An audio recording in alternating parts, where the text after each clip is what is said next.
देखो, integration by part कब आता है?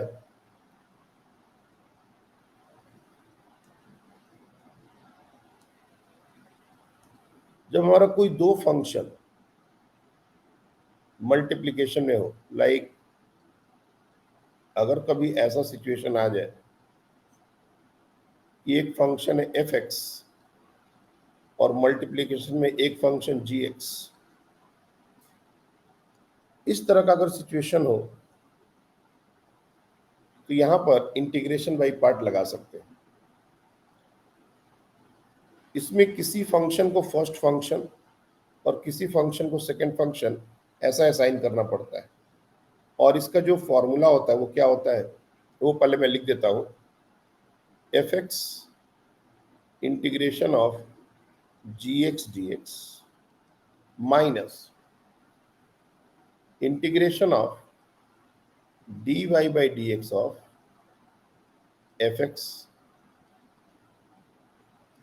in multiplication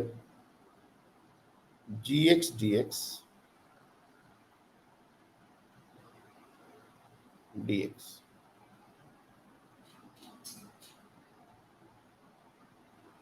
इतना बड़ा ये फॉर्मूला है।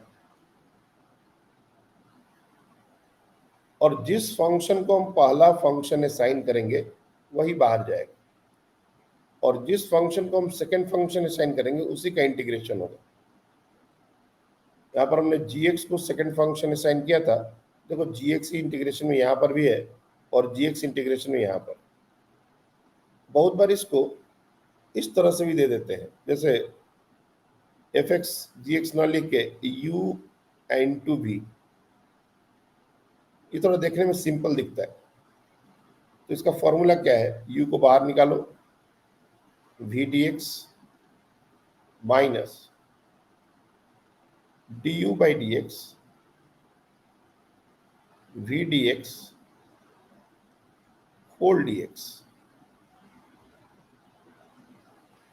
बट द प्रॉब्लम इज कि जैसे मैंने फिर से इसको 1 और इसको 2 असाइन किया और इसको u और v बोल दिया कि u और v का भी जो चॉइस है वो हमारा खुद का चॉइस नहीं है। इसमें भी रूल है। मैं फिर से बोल रहा हूं, इंटीग्रेशन बाय पार्ट तब यूज करते हैं जब दो फंक्शंस हमको गिवन हो और दोनों मल्टीप्लिकेशन में, तभी यूज करते हैं। लेकिन ऐसा नहीं है कि मल्टीप्लिकेशन में जब दो फंक्शन हो तो सारे फंक्शन के लिए इंटीग्रेशन बाय पार्ट ही तरीका है। हमने कल बहुत सारे ऐसे क्वेश्चन आपको करवाए थे जहां पर मल्टीप्लिकेशन में थे बट फिर भी उसको सब्स्टिट्यूशन हम कर पा रहे थे। लेकिन ऐसे बहुत सारे फंक्शन आएंगे जहां पर हमारा सब्स्टिट्यूशन डायरेक्ट काम ही नहीं करेगा। मैं दूंगा वैसे एग्जांपल आज। तो उस केस में हमको इंटीग्रेशन बाय पार्ट के थ्रू जाना पड़ेगा, और इंटीग्रेशन बाय पार्ट का फॉर्मूला इतना बड़ा है। अब जो दूसरी इसमें इंपॉर्टेंट बात है कि हम किसी फंक्शन को 1 और किसी फंक्शन को 2 नहीं ले सकते। इसका भी एक प्रायोरिटी ऑर्डर है, और प्रायोरिटी ऑर्डर कुछ इस तरीके का है। आई लेट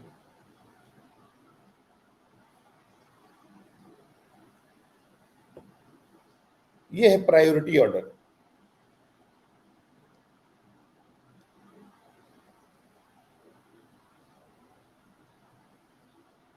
इसका मतलब क्या हुआ, आई का मतलब होता है इनवर्स ट्रिग्नोमेट्रिक फंक्शन। मैंने बताया ही नहीं तुम लोग को।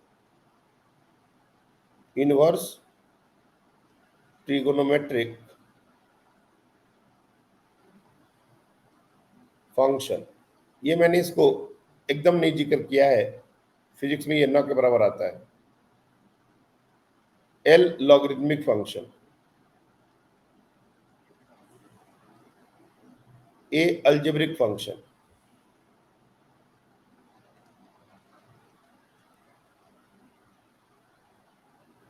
टी ट्रिग्नोमेट्रिक फंक्शन,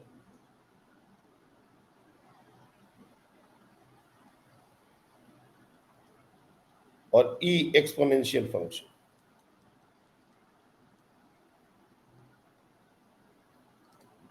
तो सबसे पहले तो आईलेट का मतलब क्या होता है पहले ये समझ लो। मान लो अगर हमको कोई एक इंटीग्रेशन है, जैसे मैं एक एग्जांपल लिख ही लेता हूं ताकि तुम लोग को दिक्कत ना हो।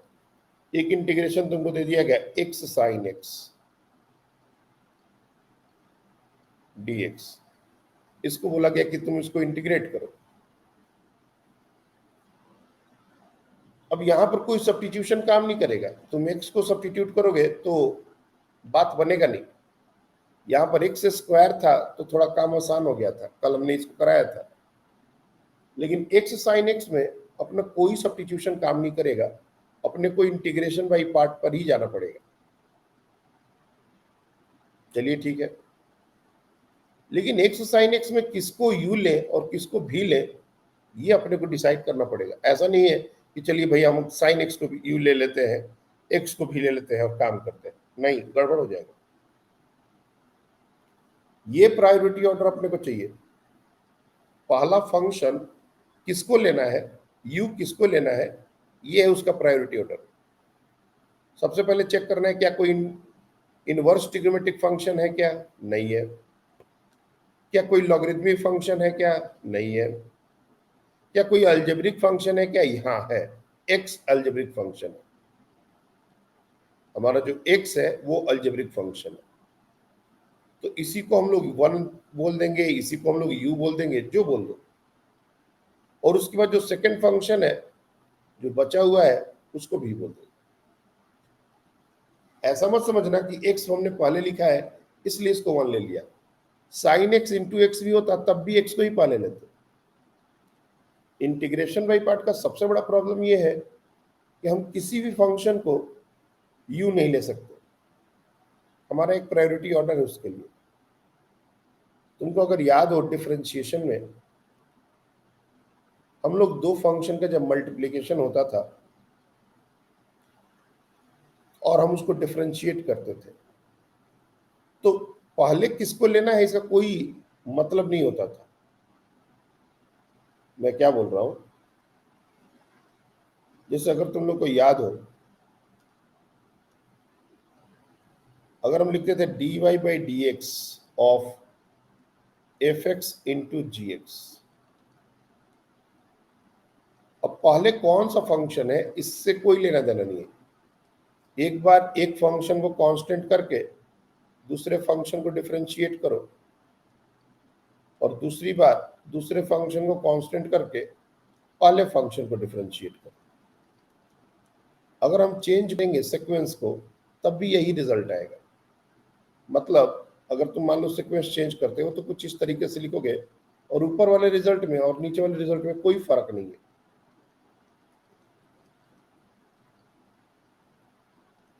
कोई फर्क नहीं है। लेकिन ये डिफरेंशिएशन की बात है। इंटीग्रेशन में ये काम हम नहीं कर सकते। इंटीग्रेशन में हमको आइलेट रूल लगाना होता है। आइलेट रूल लगाने से प्रायोरिटी ऑर्डर पता चलता है और किस फंक्शन को यू लेना है ये पता चलता है। जब थोड़े और मैच्योर हो जाओगे तब तुमको समझ आएगा कि ये लगाना क्यों जरूरी है और अगर ये ना लगाएं तो क्या दिक्कतें आएंगी। मैं आज इस बात पर बात नहीं करूंगा कि इसको न ही लगाने से क्या क्या दिक्कतें आएंगी, क्योंकि डिस्कशन बहुत बड़ा हो जाएगा और जबरदस्ती कंफ्यूजन ज्यादा होगा। पहले तो ये टॉपिक इंपॉर्टेंट है नहीं, और अगर हम लोग इसको चलो सपोज कर भी रहे हैं तो जबरदस्ती उन सब बातों पर मैं बात ना करूं जो जानबूझ के जो चीजों को वेग करे, कॉन्सेप्ट ना बनाए। मैं उन्हीं चीजों पर बात करूंगा आज जिससे कॉन्सेप्ट बने। तो रूल कहता है कि आप पहले प्रायोरिटी ऑर्डर डिसाइड कर लीजिए। सबसे पहले इनवर्स ट्रिग्नोमेट्रिक फंक्शन अगर हो तो उसको 1 असाइन कीजिए, अगर नहीं है तो लॉगरिथमिक फंक्शन होगा, ये भी नहीं है तो अलजेब्रिक होगा। हाँ, हमको अपना जो क्वेश्चन हमने लिया है उसमें एक्स अलजेब्रिक फंक्शन दिख गया, अब उसको हमने 1 या u असाइन कर दिया और साइन एक्स हमारा भी हो गया। अब ये फॉर्मूला है, u को बाहर निकाल के v का integration minus differentiation of u into integration of v dx and then whole dx। अब इस पर हमको इस पूरे इंटीग्रेशन को डालना पड़ेगा। तो देखो यहाँ पर मैं लिख रहा हूं integration of x sin x,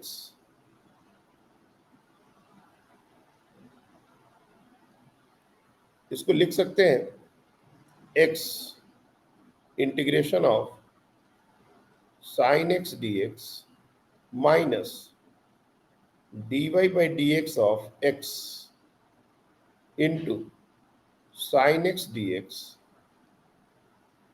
whole dx।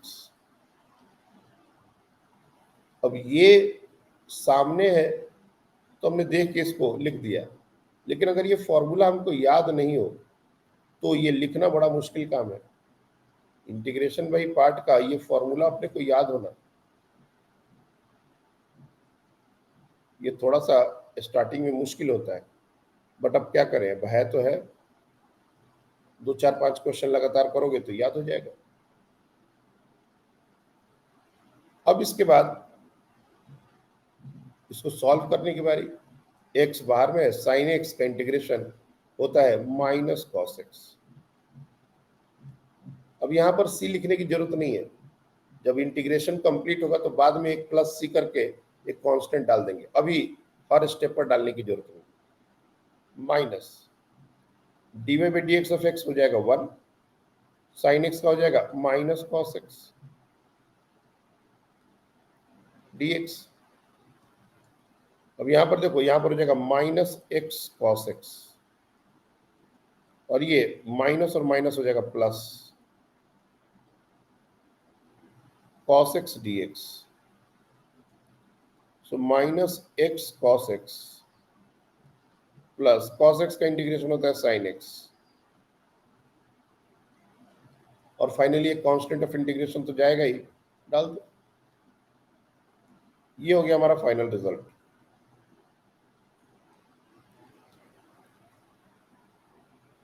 अब अगर तुमको चेक करना हो, मैंने तुमको हर बार ये बताया है कि इंटीग्रेशन करने के बाद जब भी डाउट हो कि क्या ये सही है, तो डेफिनेटली अपने को चेक करने जरूर आना। तो डिफरेंशिएट कर दो इसको, dy by dx of this whole thing minus x cos x plus sine x plus सी।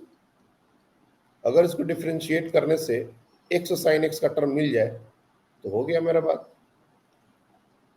अब ये दो मल्टीप्लिकेशन में है तो इसको एक साथ dy by dx of x cos x, इसको एक साथ रखेंगे, plus dy by dx of sine x, और कांस्टेंट का डिफरेंशिएशन तो 0 होता है, उसको हटाओ। अब यहाँ पर मल्टीप्लिकेशन रूल डिफरेंशिएशन वाला लगेगा, x dy by dx of cos x plus cos x dy by dx of x, और sin x का डिफरेंशिएशन यहाँ पर cos x तो हो ही जाएगा, माइनस cos x का डिफरेंशिएशन माइनस sin x होता है। सो x पहले से था तो minus x sin x plus d y d x of x 1 हो जाएगा, और ये बच जाएगा cos x, और प्लस cos x तो यहाँ पर है ही। अब इस ब्रैकेट को ओपन करोगे ना तो माइनस माइनस प्लस हो जाएगा x sin x minus cos x, और ये हो जाएगा प्लस cos x, और फाइनली हमको वही मिलेगा जो मिलना चाहिए था, x sin x।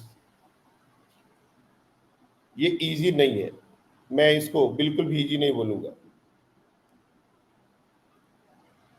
लेकिन हमको थोड़ा बहुत भी इसके बारे में आना चाहिए, ऐसा नहीं कि आता ही नहीं है। We should know this. अब ऐसे और भी एग्जाम्पल अपन ले सकते हैं और उसको सॉल्व कर सकते हैं। क्या ये बात समझ आ रही है? ये फॉर्मूला समझ आ रहा है, या इलेक्ट रूल का मतलब समझ आ रहा है? अगर किसी को कुछ डाउट हो तो वो हैंड रेज कर सकता है, सर क्यों हुआ, कैसे हुआ। और मैं बार बार ये बात कह रहा हूं कि ये इंटीग्रेशन देख के अपने को डिसाइड करना पड़ता है कि इसको इंटीग्रेशन बाई पार्ट पर करना है क्या। जैसे मान लो log x ln x का इंटीग्रेशन हमसे पूछ दिया गया। एक और इंटीग्रेशन हम लोग लेते हैं ln x। वैसे ज्यादा ये सब आता नहीं है, लेकिन एग्जाम्पल लेने के लिए मैं ले लेता हूं। जैसे हो गया ln x dx, इसको इंटीग्रेट करो। ln x का फॉर्मूला हमने आपको नहीं दिया है, अगर आपको याद हो, इंटीग्रेशन ऑफ 1/x ये होता है ln x प्लस c। लेकिन ln x का इंटीग्रेशन क्या होगा? एक दो तरीका है। क्या इसमें कोई सब्स्टिट्यूशन काम करेगा? बिल्कुल काम नहीं करेगा। क्या सब्स्टिट्यूट करोगे? x के बदले एक सीट कोई और वेरिएबल डालोगे तो उससे कुछ बात नहीं बनने वाला। तो ये इंटीग्रेशन जो है इंटीग्रेशन बाई पार्ट से ही होगा। अब कहोगे सर यहाँ तो मल्टीप्लिकेशन में कुछ है ही नहीं, तो इसको इंटीग्रेशन बाई पार्ट से कैसे करेंगे? यहाँ पर मल्टीप्लिकेशन में कुछ नहीं है तो तुम 1 तो ले ही सकते हो।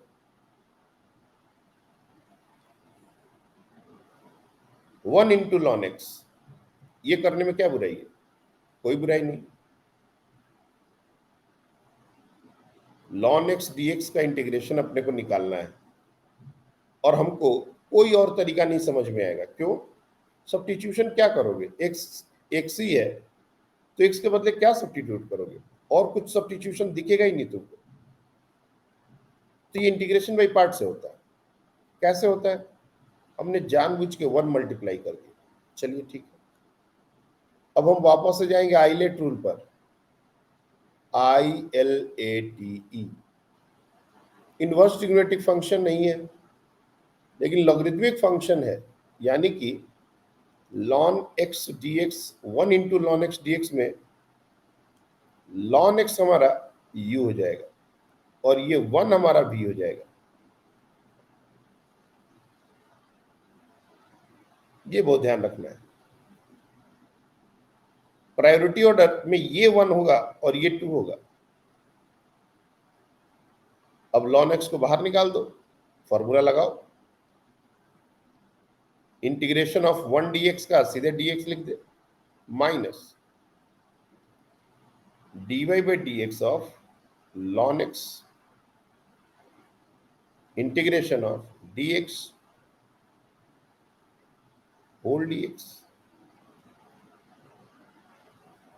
dx का इंटीग्रेशन होता है x, तो ये हो जाएगा x ln x minus ln x का डिफरेंशिएशन पता है। ln x का डिफरेंशिएशन होता है 1/x और इंटीग्रेशन ऑफ dx हो जाएगा x।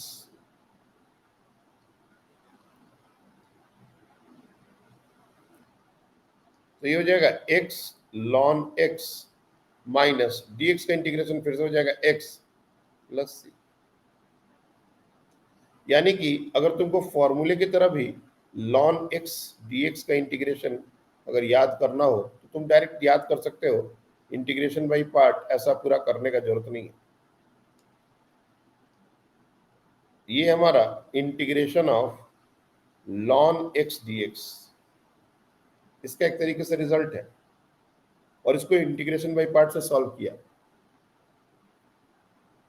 तो ऐसे बहुत सारे एग्जाम्पल हम लोग बना सकते हैं जिसका इंटीग्रेशन जो है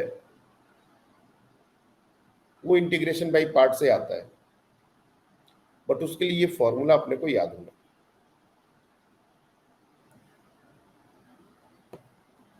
थोड़ी बहुत बात समझ आ रही है?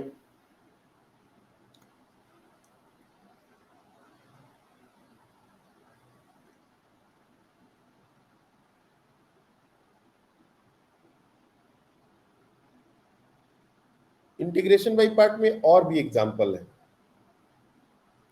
लेकिन कुछ और इंपॉर्टेंट सब्स्टिट्यूशन ट्रांसफॉर्मेशन जो जो मेरे दिमाग में आ रहा है मैं वो भी करा देता हूँ। क्योंकि जितने भी इंपॉर्टेंट इंटीग्रेशंस थे वो हमने आपको पिछले क्लास में कराए हैं।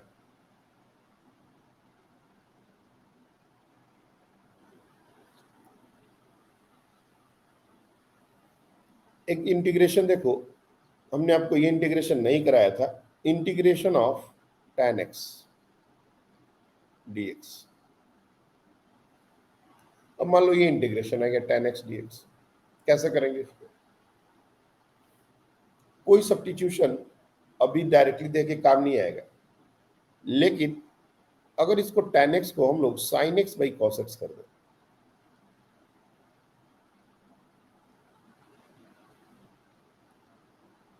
इसको sin x by cos x कर दें और cos x को कोई एक नया वेरिएबल असाइन कर दें, जैसे let cos x is equal to t। अब dx को भी सब्स्टिट्यूट करना पड़ेगा, तो dy by d x of cos x is equal to d by d x of t। cos x का डिफरेंशिएशन होता है minus sine x is equal to d t by d x, और sine x d x minus d t.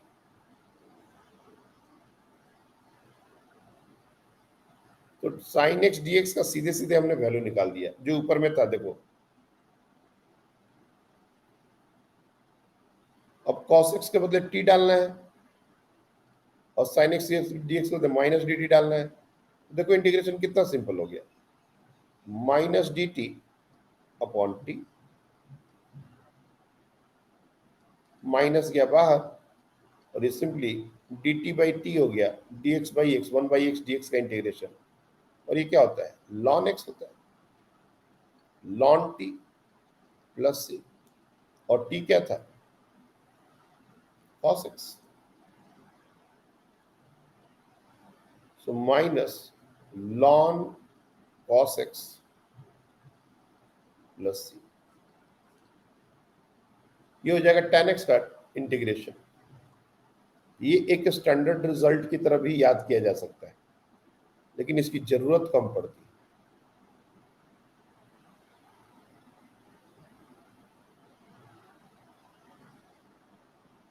तो इस तरीके से बहुत सारे और भी इंटीग्रेशन है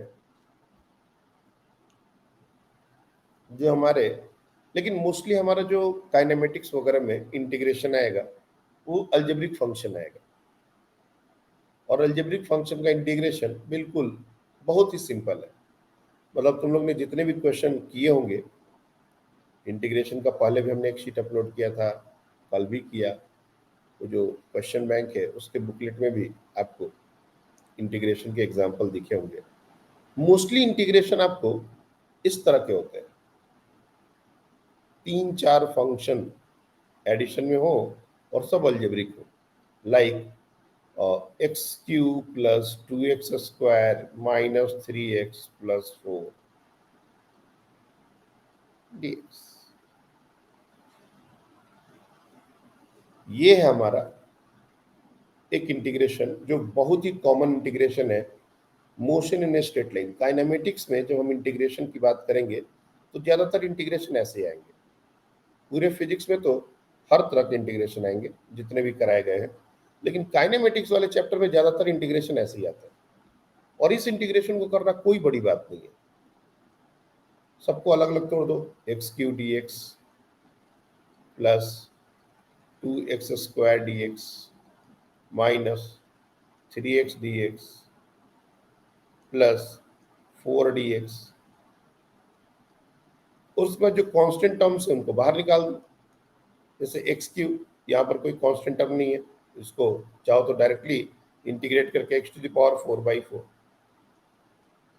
यहाँ पर 2 बाहर है, 2 बाहर कर दो, एक्स स्क्वायर डी एक्स का इंटीग्रेशन क्या हो जाएगा, एक्स क्यूब बाई 3,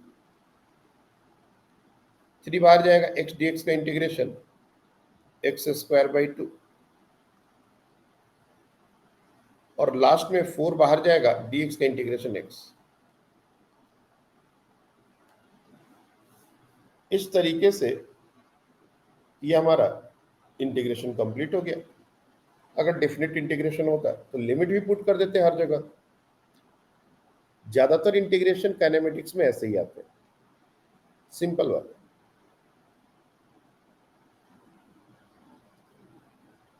तो आई होप कि डिफरेंशिएशन और इंटीग्रेशन में जितनी क्लासेस आपकी हुई हैं उसमें कोई भी डाउट नहीं रहा होगा। कल की क्लास हमने वीडियो लेक्चर अभी अपलोड नहीं किया है, एक्चुअली वो रिकॉर्डेड है, बट कुछ टेक्निकल इशू की वजह से वो अपलोड नहीं हो पाया। मैं आजकल में उसको अपलोड कर दूंगा। तो ये लगभग 4 क्लासेस डिफरेंशिएशन में हुई है, 4 क्लासेस इंटीग्रेशन में हुई है, और ये हमारा ऑलमोस्ट कंप्लीट हो गया। हमने कल इंटीग्रेशन के बहुत सारे एप्लीकेशन ही बताए थे, और वो एप्लीकेशन का कोई लिमिट नहीं है। जैसे ट्रायंगल का area half base into height, ये भी इंटीग्रेशन से ही होता है। जैसे मान लो,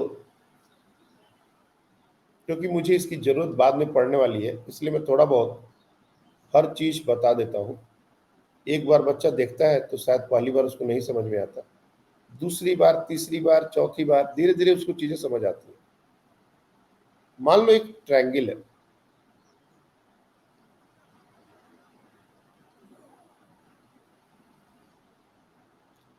राइट एंगल ट्रायंगल।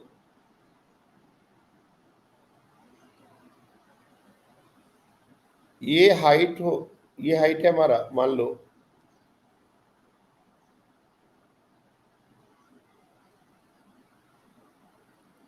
L, और ये है B।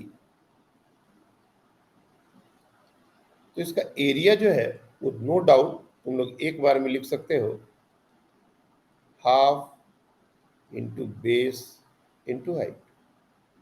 बिल्कुल भी कोई देरी नहीं है। लेकिन अगर मन कहे कहे इसको प्रूफ कीजिए, इसको प्रूफ करना पड़ेगा। कैसे करेंगे? अगेन, इंटीग्रेशन ही हमारे पास तरीका होता है, और इंटीग्रेशन में हमेशा हम ये सोचते हैं कि ये फिगर बना कैसे होगा। तो हम क्या करेंगे, वही माचिस की तिल्ली वाला एग्जांपल। या तो इस फिगर को ऐसे काट दो,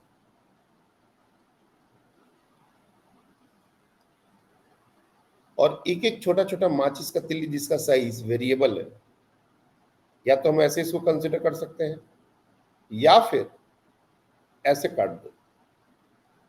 कोई एक तरीका, दोनों नहीं करना है। इस पूरे ट्रायंगल को बहुत सारे तिल्लियों से बनाना है। या तो तिल्ली एक के बाजू में एक ऐसे ऐसे रख के बना दो और इसे काट देना कैंची से, या फिर ऐसे ऐसे रख के बना दो और फिर काट देना कैंची से। कोई एक काम दोनों करोगे तो कैसे होगा? अगर ऐसा सोचेंगे तब हमारा काम थोड़ा आसान हो जाएगा। जैसे मैं ऐसा सोचता हूं,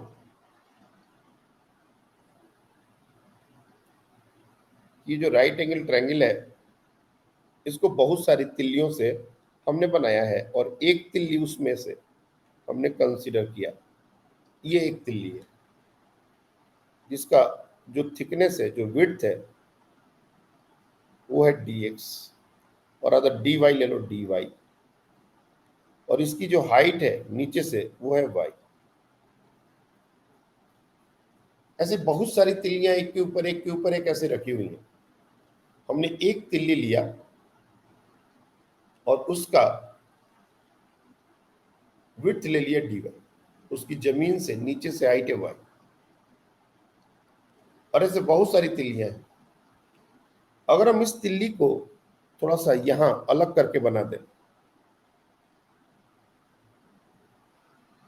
तो बहुत बार बच्चों को लगता है सर इधर ये ऐसा होगा और इधर ये ऐसा होगा। अभी देखोगे तो ऐसा जरूर लगेगा, लेकिन जब ये dy को बहुत पतला करोगे तो ये जो थिकनेस जो तुमको दिख रही है, ये बिल्कुल ऐसी हो जाएगी, बिल्कुल रेक्टेंगल हो जाएगा। ये जो स्ट्रिप है, अगर हमारी dy की थिकनेस बहुत कम हो जाए तो ये एक रेक्टेंगल की तरह दिखेगा, और रेक्टेंगल का एरिया अपने को पता होता है, लेंथ इंटू विड्थ। लेकिन इसका लेंथ क्या होगा, ये x क्या होगा? अगर मैं इसके लेंथ को x बोल दूं तो ये x होगा क्या? हमको इस पूरे ट्रायंगल का लेंथ और बेस ये दोनों दिया हुआ है, इसका कैसे निकालें? तो बेसिक प्रोपोर्शनैलिटी थ्योरम, बेसिक उसको थेल्स थ्योरम बोलते हैं। ये जो छोटा वाला ट्रायंगल है, यहाँ पर जो छोटा वाला ट्रायंगल बन रहा है और ये जो बड़ा वाला ट्रायंगल बन रहा है, ये दोनों सिमिलर है। एंगल दोनों सेम हो गया, ये 90 डिग्री, ये 90 डिग्री। तो इस तरीके से ये दोनों सिमिलर है। मैं इसको हटा देता हूँ, थोड़ा गंदा दिख रहा है डायग्राम। ये ऊपर वाला छोटा ट्रायंगल और पूरा बड़ा वाला ट्रायंगल ये सिमिलर है। इनके साइड जो है वो रेशियो में होंगे। तो ऊपर वाले ट्रायंगल का जो परपेंडिकुलर लेंथ होगा वो हमारा हो जाएगा L माइनस वाई, और नीचे वाले ट्रायंगल का जो परपेंडिकुलर लेंथ है वो है L। तो हम लिख सकते हैं यूजिंग बेसिक प्रोपोर्शनैलिटी थ्योरम,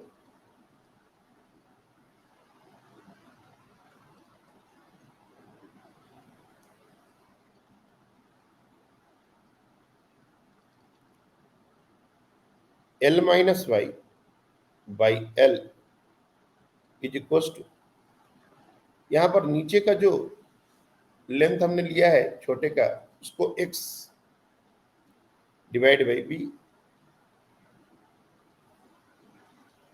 अब यहां से देखा जाए तो x जो है वो in terms of y L b निकाला जा सकता है। कैसे?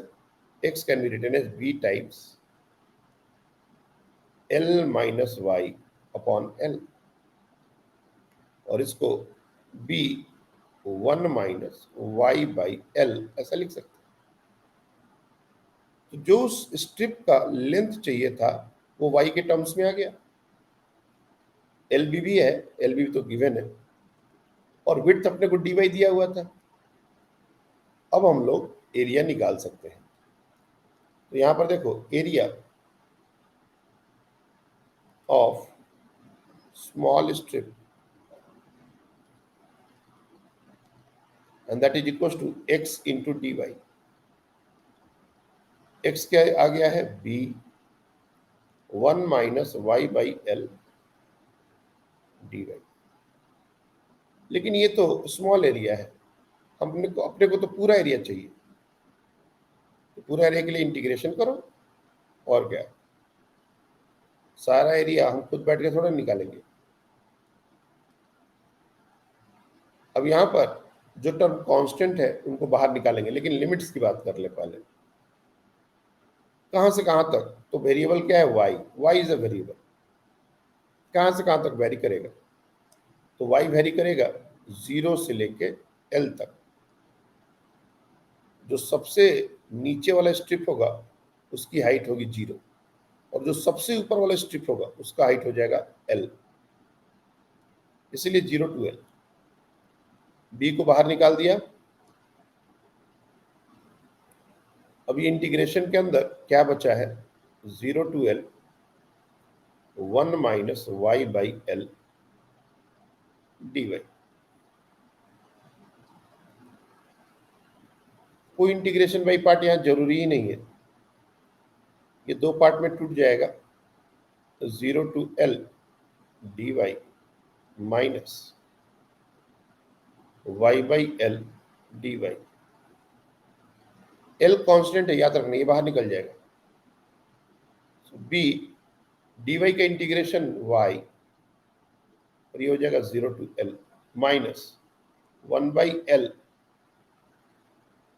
और y dy का इंटीग्रेशन हो जाएगा y square by 2, 0 to L। b यहाँ पर L माइनस 0। मैं जानबूझ के स्टेप्स थोड़ा बढ़ा देता हूँ ताकि बच्चों को कंफ्यूजिंग ना लगे। 2 को बाहर निकाल दिया, ये हो जाएगा L स्क्वायर माइनस 0 स्क्वायर। अब 2L L स्क्वायर ऊपर में है, याद रखना, अगर दिक्कत हो रहा है तो इसको ठीक से लिख लो।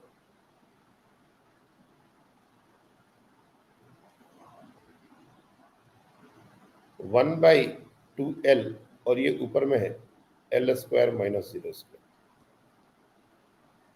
L² और एक L कैंसिल आउट होकर L/2 हो जाएगा और यहाँ पर L है, मतलब अब सिर्फ औपचारिकताएं बाकी रह गई हैं।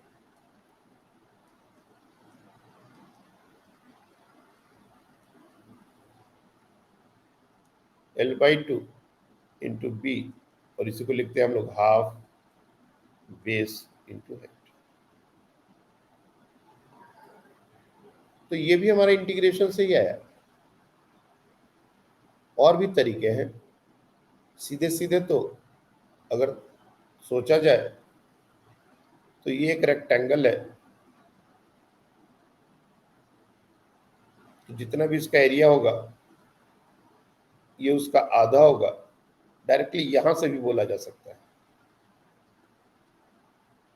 लेकिन राइट एंगल नहीं भी हो तब भी इंटीग्रेशन तो वैलिड है। मान लो ये आर्बिट्री शेप का होता तो हम डायरेक्टली नहीं बोल सकते थे आधा होगा क्या होगा, लेकिन यहां पर ये तरीके से हम हमेशा इसको सॉल्व कर सकते हैं। तो मेंसुरेशन के जितने भी फॉर्मूले हैं वो सब ऐसे ही आते हैं और इन सब का फिजिक्स में यूज है। मैथ्स में इसका यूज नहीं है। मैथ में इंटीग्रेशन इन सब के लिए नहीं सिखाया जाता, वो एक अलग लेवल का इंटीग्रेशन सिखाया जाता है, और फिजिक्स का इंटीग्रेशन ये सब के लिए सिखाया जाता है।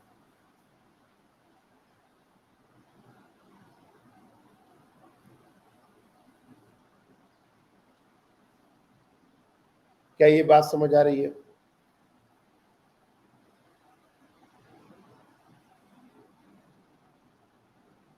अभी तक जो भी बताया वो क्लियर है? Anyone have any doubt? Samriddhi, Nakshatra और ये खुशी शायद अभी ज्वाइन नहीं किया आज। आप लोग को बेसिक मैथमेटिक्स का एक मॉड्यूल पीडीएफ फाइल हमने शेयर किया था क्या? लगभग 47 पेजेस थे उसमें, ऐसा कोई शेयर किया था हमने? चैट में आप रिप्लाई कर सकते हो, अगर नहीं किया तो मैं आज कर देता हूं। किया था क्या?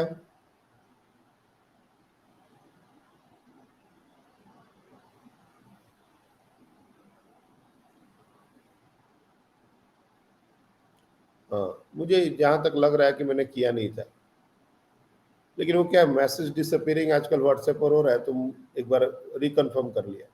मैं उसको कर देता हूँ। उसमें बहुत सारे मैथमेटिक्स की बेसिक बेसिक जो चीज़ें हमने पढ़ाई हैं उसका एक समरी है, उस पर कुछ सॉल्व एग्जाम्पल भी है, डिफरेंशिएशन इंटीग्रेशन भी है, उस पर भी सॉल्व एग्जाम्पल है। तो डिफरेंशिएशन इंटीग्रेशन का लगभग 2-3 शीट डिफरेंशिएशन का है, 2-3 इंटीग्रेशन के हो गए। कुछ क्वेश्चन अगर डाउटफुल है, क्योंकि कल एक बच्चे का मैसेज आया और वो काफ़ी सिंपल डिफरेंशिएशन था। दूसरी बात, एक दो चीज़ें जो अपने को हमेशा ध्यान में रखनी है कि जब हम किसी फंक्शन का, खास करके अलजेब्रिक फंक्शन, छोटी छोटी बातें ही ये अब तक हमको समझ में आ जानी चाहिए थी। If we have an algebraic function like y is equal to f x, और ये एफ एक्स अलजेब्रिक फंक्शन है, अलजेब्रिक फंक्शन, कोई और फंक्शन के बारे में बात नहीं करें, algebraic like x², x³ x⁴, और जब भी तुम इसको डिफरेंशिएट करोगे तो याद रखना कि पावर जो है वो 1 से रिड्यूस हो जाता है। बोलने का मतलब है यहां पर डिफरेंशिएट करने के बाद जो हमारा फंक्शन जैसे f' है, तो इसका पावर 1 से कम हो जाएगा, पावर रिड्यूस्ड बाई 1। इस तरह से हम कोई भी फंक्शन को, जो भी अलजेब्रिक फंक्शन है, देख के बता सकते हैं कि कितनी बार इसको डिफरेंशिएट करेंगे तो ये कांस्टेंट आ जाएगा। जैसे मान लो एक फंक्शन है x² + 2x - 3, क्वाड्रेटिक फंक्शन है ये, और मैक्सिमम पावर x का कितना है 2।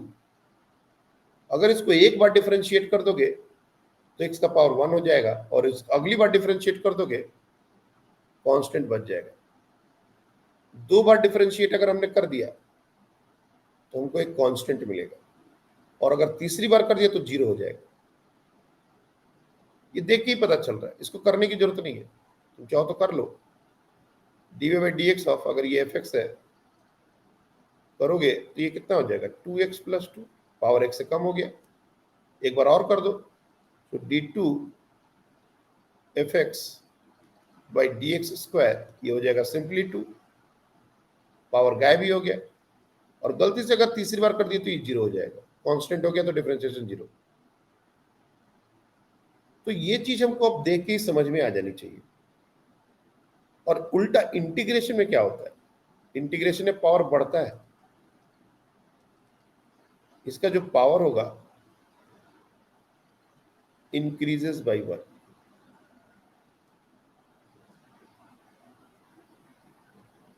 x² का इंटीग्रेशन x³/3 होता है, तो पावर 1 से बढ़ रहा है, और डिफरेंशिएशन में पावर 1 से घट रहा है। तो ये सब छोटे छोटे ऑब्जर्वेशन है, बहुत सारे बच्चों ने इन सबको ऑब्जर्व अभी तक कर लिया होगा, ताकि मेरा ओवरऑल भी अगर हम चीजों को देखें तो हमको लगे कि हमारा गलती क्या हो रहा है। ऐसा नहीं कि बस आंख मूंद के फॉर्मूला यूज किए जा रहे हैं, तब उसमें गलती की गुंजाइश रहती है। लेकिन अगर हमको थोड़ा बहुत आइडिया हो कि नहीं, डिफरेंशिएशन में पावर तो कम होता है, तब डेफिनेटली हम लोग गलती करने से बच जाएंगे। तो बेसिक मैथमेटिक्स का ये एक्चुअली हमको यूनिट एंड मेजरमेंट स्टार्ट कर देना चाहिए था, लेकिन हमने कहा कि टेस्ट है, जबरदस्ती का थोड़ा बहुत डिस्कशन करके क्या फायदा। अब वेंसडे के बाद ही यूनिट एंड मेजरमेंट स्टार्ट करेंगे। अपन जो कुछ भी बाकी रह गया है, कुछ बताने का, कुछ डाउट्स, तो वो आज करके इस पूरे बेसिक मैथमेटिक्स को खत्म करते हैं। देखो, बेसिक मैथमेटिक्स का ये जो पूरा का पूरा लगभग 1.5 महीने का ये सेशन चला, ये सिर्फ 1.5 महीने के लिए नहीं चला है। जिन बच्चों को बहुत अच्छा करना है उनके लिए ये 1.5 महीने का सेशन हमेशा उतना ही तरोताजा रहना चाहिए जैसा कि अभी है। अगर मान लो आज के 6 महीने के बाद भी अपन प्योर फिजिक्स पढ़ने लगे और इन सब चीजों को भूल गए, तो हमको फिजिक्स में दिक्कत फिर से आनी शुरू हो जाएगी। अभी तो क्या 1 महीने के अंदर बच्चे ज्यादा नहीं भूलते, तो 1 महीने में ज्यादा कुछ दिक्कत नहीं होता, लेकिन टाइम के साथ बच्चे भूलते जाते हैं। इसलिए हमने इसके रिकॉर्डेड लेक्चर बनाए हैं, इसलिए हमने इसके सारे PDF शेयर किए हैं। जब भी लगे कि नहीं, अपने को कुछ इश्यूज आने लगे, कुछ मिसिंग लग रहा है, मैथ्स में हम फंसने लगे, तो वापस से यही बेसिक मैथमेटिक्स का पूरा लेक्चर अपने को रिवाइज करना पड़ेगा। जहां फंस रहे हैं वही डिवाइस करना पड़ेगा। क्लास 12 के बिगिनिंग में भी ये बेसिक मैथमेटिक्स नहीं डिस्कस होने वाला है। ये हमने 11th के बिगिनिंग में डिस्कस किया है, लेकिन 12 में ये डिस्कस हो पाना बहुत मुश्किल बात है। इसलिए इसको अच्छे से प्रिपेयर कर लो और इसको अच्छी जगह इसको नोट कर लो, और टाइम टू टाइम इसको देखते रहना है, ये बहुत जरूरी है। इतने सारे ट्रिग्नोमेट्री में फॉर्मूले बताए गए, डिफरेंशिएशन इंटीग्रेशन के फॉर्मूले हैं, मेंसुरेशन के फॉर्मूले हैं, एंगल कैसे निकालना है, इतनी सारी बातें हुई। तुम देखो यहाँ पर ये इतने सारे दिन का डिस्कशन है, मुझे लगता है कम से कम 20 क्लासेस तो हुई है। 3 3 6 3 9 12 15 18 20 22 क्लासेस हुई है, और हर क्लास में हमने कुछ ना कुछ अलग ही सीखा है। तो ये सारे जो डिस्कशन है, क्वेश्चन सॉल्व करने के लिए जो शीट्स है, ये सब बार बार जब भी लगे कि हम मिस कर रहे हैं, देखना है। परसेंटेज, बच्चे परसेंटेज गड़बड़ करते हैं, हमने परसेंटेज कैलकुलेशन सिखाया। तो ये सब लॉन्ग टर्म के लिए सिखाया है। यूनिट एंड मेजरमेंट में ऐसा बहुत सारा क्वेश्चन आता है कि वेलोसिटी को 30% बढ़ा दिया गया तो काइनेटिक एनर्जी कितने से बढ़ जाएगी, और बच्चे को 30% बढ़ना ही नहीं समझ आ रहा, वो क्या क्वेश्चन करेगा। 10% से रिड्यूस कर दिया गया तो काइनेटिक एनर्जी कितने से रिड्यूस हो जाएगी, बच्चे को 10% रिड्यूस ही नहीं करने आ रहा, क्या क्वेश्चन करेगा। तो percentage calculation power calculation, normal quadratic नहीं सॉल्व हो रहा है, ऐसे ऐसे हमने केसेस देखे हैं। और ये सिर्फ 11th के बच्चे नहीं करते, ये 12 के बच्चे करते हैं। इसीलिए मैं स्टार्टिंग के 1.5 महीने लगभग ये बेसिक मैथमेटिक्स की क्लासेस लेता हूँ। अब इसके बाद भी अगर कोई बच्चा मैथ्स में अगर सफर करता है तो मुझे नहीं अब समझ में आएगा कि अब हम क्या करें, क्योंकि अब हम यूनिट एंड मेजरमेंट स्टार्ट करेंगे और दोबारा इस टॉपिक पर कभी नहीं आएंगे। डिस्कशन के दौरान अगर कोई थोड़ा बहुत बात हुआ कि सर ये कैसे हुआ, तो उस पर थोड़ा बहुत चर्चा हो सकता है, लेकिन जितना डिटेल डिस्कशन अभी हो रहा है और हुआ है, उतना डिटेल डिस्कशन का गुंजाइश नहीं है। इंटीग्रेशन बाई पार्ट क्या होता है, सब्स्टिट्यूशन क्या होता है, ये सब अब बात नहीं होगा। ये सब्स्टिट्यूट करके इसको इससे इंटीग्रेट करना है, बस। अब तुम कहोगे सर सब्स्टिट्यूशन का क्या मतलब होता है, तब दिक्कत है। इसलिए आज कल आपकी फ्राइडे से यूनिट एंड मेजरमेंट की क्लासेस स्टार्ट होंगी। नॉर्मल शेड्यूल कल के बाद से वही फॉलो होने वाला है। आपकी फ्राइडे नेक्स्ट क्लास होगी, तो आप इसको टाइम दीजिए। जो नए बच्चे हैं वो थोड़ा और टाइम देके इसको कंप्लीट करने की कोशिश करें। Unit and measurement is not a very difficult chapter, और उसमें डिफरेंशिएशन इंटीग्रेशन का यूज बिल्कुल कम है, वो एक बेसिक चैप्टर है। इसके पहले कि मैं काइनेमेटिक्स और मोशन इन स्ट्रेट लाइन में इंटर करूं, इन सारे टॉपिक्स को अच्छे से कंप्लीट करूं, क्योंकि जैसे ही मैं मोशन इन स्ट्रेट लाइन में इंटर करूंगा, graph, differentiation, integration, trigonometry, vector, ये सब एक साथ आएगा और बच्चे का हालत खराब हो जाएगा। और उस समय ये सारे टॉपिक पढ़ाना पॉसिबल नहीं। एक वेक्टर सिर्फ रह गया है, वो हम मोशन इन प्लेन में सिखाएंगे। बाकी सारे मैथमेटिक्स के टॉपिक ऑलमोस्ट कवर हो चुके हैं, तो उसको कंप्लीट कीजिए। मैं पेपर लेने आऊंगा तो 1.5 घंटे का पेपर होगा। जो बच्चे नए हैं उनके लिए मैं बता दूं, पेपर आपका 50 क्वेश्चन का ही होगा। पेपर का जो पैटर्न है आपका, ये हर बार के लिए क्या रहेगा बता देता हूं। 50 क्वेश्चंस रहेंगे और सब करने रहेंगे, ऑल कंपल्सरी।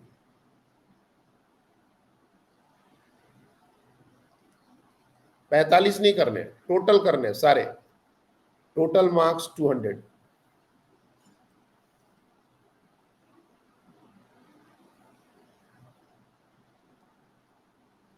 +4 -1, ये सारे पेपर के इंस्ट्रक्शंस पेपर पर दिए गए हैं, बट फिर भी मैं तुम लोग को एक बार बता देता हूं। और ये फिजिक्स असेसमेंट टेस्ट है, ये नीट का टेस्ट नहीं है, इसलिए क्वेश्चंस थोड़े डिफिकल्ट भी होंगे। इसका ड्यूरेशन आपका 1.5 घंटे का होगा।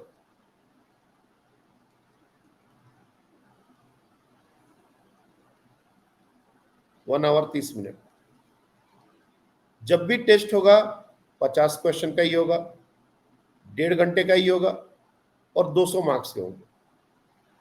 अब ये टेस्ट ऑफलाइन हो रहा है, तो आपको OMR दिया जाएगा, पेपर दिया जाएगा, आप सॉल्व करोगे।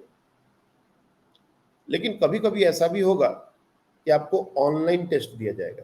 अब जैसे मल्हार है हमारा, अब वो कल आ नहीं पाएगा अगर, तो उसको मैं ऑनलाइन पेपर भेज दूंगा। कुछ बच्चे ऐसा हो सकता है आउट ऑफ स्टेशन समहाउ किसी वजह से चले गए, तो उनको पेपर ऑनलाइन अपलोड कर दिया जाएगा। पूरी ईमानदारी से आपको अपनी जगह पर टेस्ट देना है, और टेस्ट देने के बाद अपना जो स्कोर है उसको वेबसाइट पर अपलोड करना है। कल रात में हमने एक QR कोड का एक फोटो शेयर किया था ग्रुप में, उसमें मार्क्स अपडेट का एक QR कोड था। आप उसको जैसे ही स्कैन करोगे, एक गूगल फॉर्म खुलेगा, और जैसे जैसे आपका जो भी इंस्ट्रक्शन है आप डालते जाओगे, वहां पर आपके मार्क्स फिल करने के जो जो जैसे करेक्ट आंसर कितने हुए, करेक्ट अटेम्प्ट कितने हैं, रॉन्ग अटेम्प्ट कितने हैं, ये आप फिल कर सकते हैं। और उन सारे फॉर्म्स में सिर्फ फिजिक्स का टेस्ट का स्कोर नहीं चाहिए। जब भी कभी आकाश में 720 नंबर का टेस्ट होता है, ये एफटी की बात नहीं कर रहा मैं, 720, 720, जैसे टर्म टेस्ट हुआ, AIATS हुआ, तो जब भी आपका 720 नंबर का टेस्ट होगा तो रिजल्ट आते के साथ आपको अपलोड करना है। ये बात मैं बार बार नहीं बोलूंगा कि आपका टेस्ट हुआ था, उसका रिजल्ट आया कि नहीं, रिजल्ट आया तो अपलोड किया कि नहीं। ये आपकी जिम्मेदारी है कि जब भी आकाश का टेस्ट हो और रिजल्ट आए, आपको उसी QR कोड पर जाना है, टेस्ट नंबर, टेस्ट सब कुछ आप जब उस फॉर्म को देखोगे, everything is there, every option is there, आपको वो अपलोड करना है, अपडेट करते जाना है। पूरे साल ये प्रोसेस चलेगा। ऑफलाइन वाले टेस्ट का तो मैं खुद ही कर लूंगा, जो टेस्ट ऑफलाइन होंगे जो मैं लूंगा उसका अपलोड करने का जरूरत नहीं है। लेकिन जो ऑनलाइन पेपर अगर हम कभी देते हैं उसका करना रहेगा, और आकाश के सारे टेस्ट का करना रहेगा। किसी भी बच्चे का एक भी टेस्ट पहले तो मिस नहीं होना चाहिए, चाहे वो फिजिक्स का टेस्ट हो, चाहे वो आकाश का टेस्ट हो, टेस्ट मिस नहीं होना चाहिए। अगर टेस्ट के दिन नहीं है तो हम अगले दिन देंगे, लेकिन हम उसको प्रॉपर तरीके से देंगे। और अगर हमने टेस्ट दे दिया है तो उसका मार्क्स अपडेशन भी छूटना नहीं चाहिए। मैंने देखा है बहुत सारे बच्चे इस चीज को कैजुअल लेते हैं, अपडेट कर ही नहीं रहे, फिर उनका नाम निकालना पड़ता है, इन बच्चों ने नहीं किया है, तब वो बच्चे फिर वापस करते। ये सब चीजें प्रैक्टिस में सही नहीं है। आपका टेस्ट हुआ, आपका स्कोर रिजल्ट आया, आप अपडेट कर दो। आपके पास ऑलरेडी सारे लिंक, सारे QR कोड हमने भेजे हुए हैं, आपको बस एक स्कैन करना है और अपलोड करने में 2 मिनट भी नहीं लगता। आपको जैसे गूगल फॉर्म एडमिशन के समय फिल करना पड़ा था, वैसे ही सारे फॉर्म है। तो आप जैसे जैसे अपडेट करते जाओगे मुझे पता चलता जाएगा कि बच्चों के परफॉर्मेंस क्या आ रहे हैं, और ये बहुत जरूरी है।